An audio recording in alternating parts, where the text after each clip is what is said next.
quick checklist. So if you gave your life to Christ, that means you have his consciousness now. This is not about religion at all. This is not about which church you go to, if you go to church, if you don't go to church, none of that. This is when you give your life to Christ and you want to meet someone.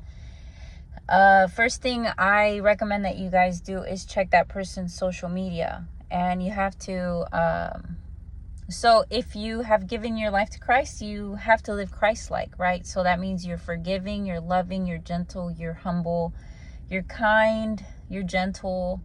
Doesn't mean you're perfect.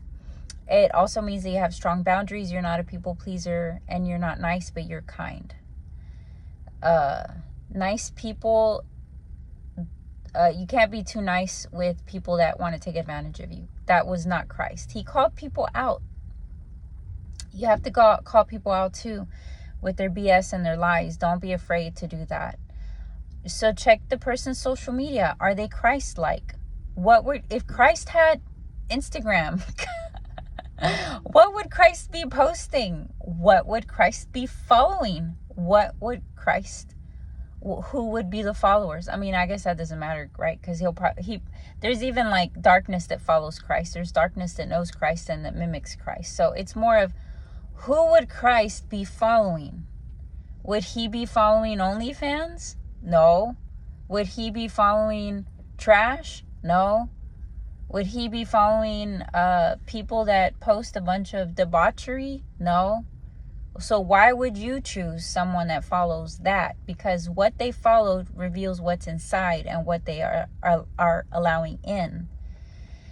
The second thing I would do is I would ask how their relationship is with their parents. Have they forgiven their parents? If a woman has not forgiven her parents, she's probably an evil woman inside when she gets triggered. I mean, we all have that capacity, but she's still in her broken state. If a man hasn't forgiven his father and his mother, he's probably a weak man. And this sounds terrible, guys. I know I'm not trying to be like harsh. I'm just being realistic. Why? Because I've seen it play over and over and over again. I help people through this kind of stuff. So we have to heal. We have to heal. You can't date 100 people thinking your chances are high that you're eventually going to find the one. No, you're going to keep attracting. If you have remained the same and unhealed, same type of person inside, you're going to keep attracting 100 of the same type that are going to come and perpetuate those wounds that you have inside, so you can finally do the change that you need. So once you change on the inside and you become whole and complete and you lack nothing, your self-esteem is high, you have high self-worth, you're happy without a partner, you are actually happy never ever getting married, you're content. And if you happen to get married, great. If you don't, great. Like it makes no difference to you.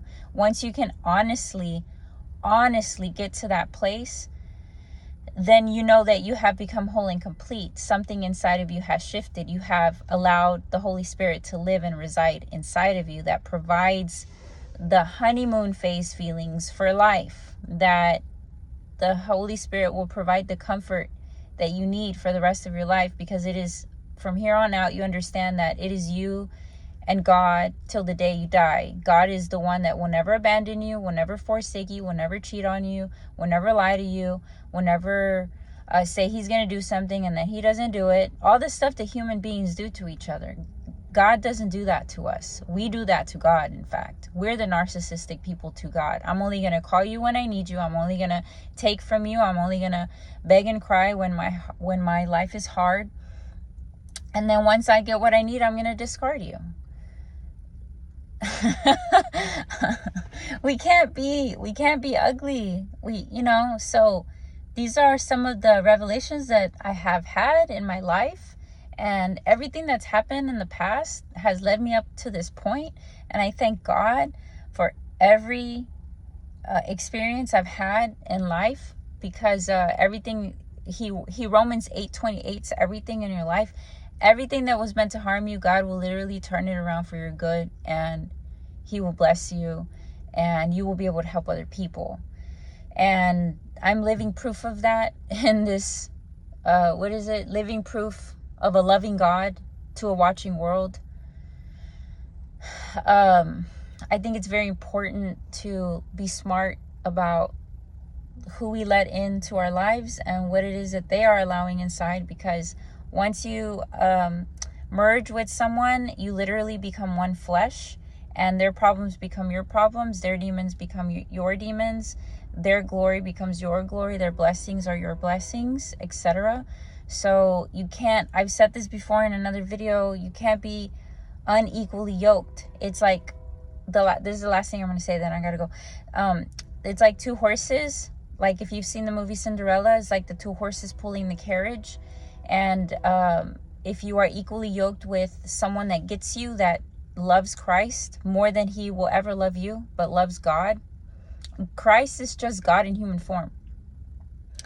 If you're with your like kind, you guys are going to go places. You're going to be able to pull anything and go anywhere you want.